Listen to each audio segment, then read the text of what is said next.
Soren Kierkegaard once said, "Life can only be understood backwards, but must be lived forwards."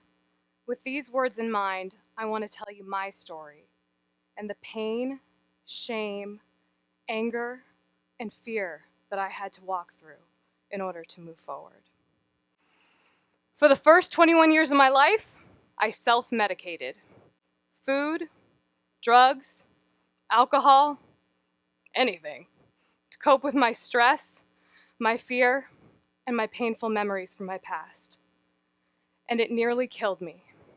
Growing up in an alcoholic family, I was taught early on to keep my mouth shut and to hide my true feelings. There was an unspoken pain that we all knew was going on, but nobody was talking about. Little did I know that the repression of painful emotions is so common in our society today. It can be linked to depression, addiction, and even suicide. According to stress statistics, 77% of us are stressed out, and over 40 million people are suffering from depression in the US. And 50% of those 40 million will never get help and won't even talk to anybody about it. And 25 million people are suffering from addiction, and only 2.5 million will ever get help. We have a problem, and the problem is pain. And by pain, I don't mean physical pain. I mean emotional disease. Those uncomfortable, overwhelming, icky feelings that all of us want to avoid. Now, we're all here together tonight. We're dressed up, we're smiling. Some of us are probably a little bit cold and tired at this point. But if we scratch just a little below the surface, in every single one of our lives, we would find some form of suffering. It's a part of being human.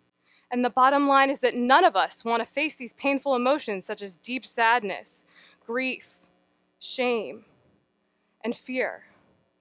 So we avoid them. But unfortunately, with all of our self-medicating efforts, there is still a deep-rooted pain and fear that is buried.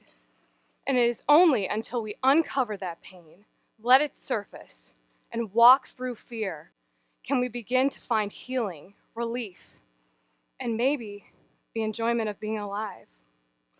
Now, if there were a PhD in feeling avoidance, I would be magna cum laude. Some of the ways that I have avoided my feelings are by being a perfectionist, being a control freak, overspending, overworking, overexercising, overeating, doing drugs, drinking, hiding behind humor, sarcasm, and of course, spending hours stalking people on Facebook and watching Netflix. This is what my pain looks like. Yeah.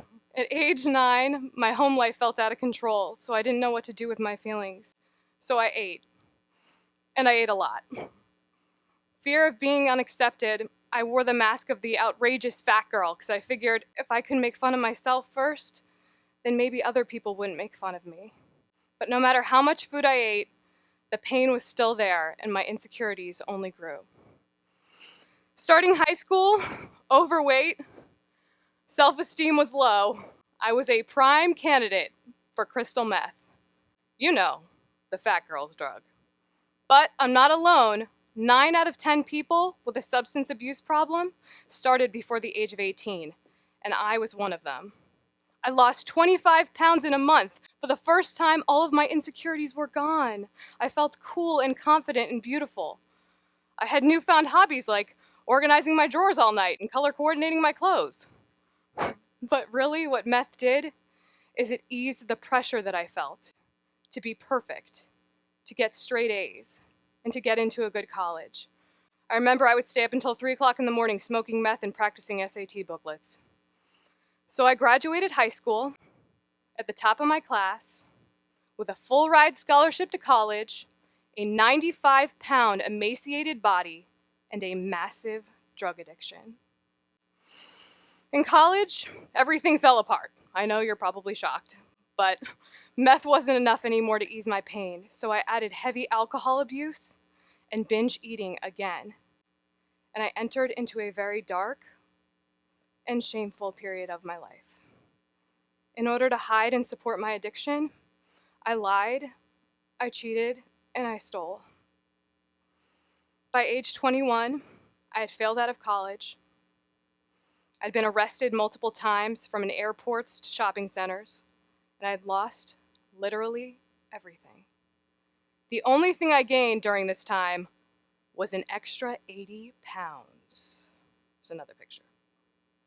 Yes. But you know what? Skinny or heavy, the emotional pain that I was in could no longer be avoided by anything external. The gig was up. I admitted I had a problem. My immature ways of coping with my pain were not working.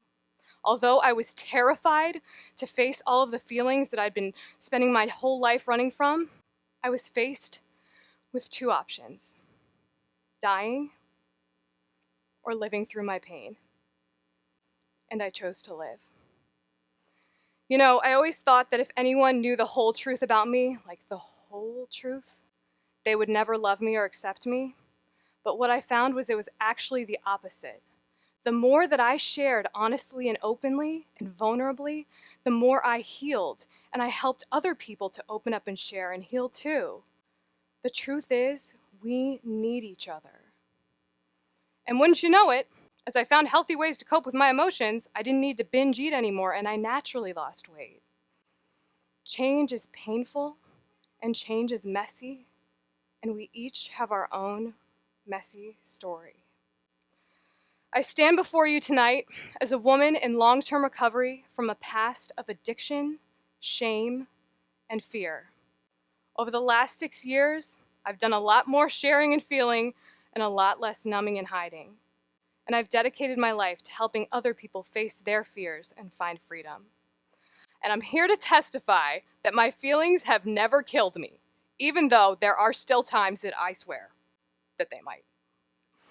But living an honest life, deeply connected to myself and the world around me, is all that I ever wanted. I just didn't know how to begin. For anyone that is currently living with depression, stress, secrets, shame, or anything that is negatively impacting your life, there is a way out. Over years of working with other people and learning lots of hard lessons on my own, I've come up with 5 action steps for getting free. Number 1, you have to admit you have a problem. You can't go any further before you do that. Number 2, reach out to others and come out of hiding. Don't let fear and shame prevent you from getting the help that you need. And number 3, have the willingness to recognize the thoughts, feelings, and behaviors that are preventing you from reaching your full potential. Number 4, be fearless in seeking solutions. And number 5, be courageous in sharing your story with others. That is why I'm here sharing my journey with you tonight, because in doing so, it reinforces my desire to keep growing. I am not ashamed of my past anymore, and I want to help others come out of hiding. We each have our own story, with fears, secrets, and pain unique to each of us. I want to present a challenge to anyone with whom this resonates, to have the courage to face what is blocking you from living the life that you are put on this earth to live. If you are willing, open, and honest, true freedom and unlimited potential awaits. Thank you.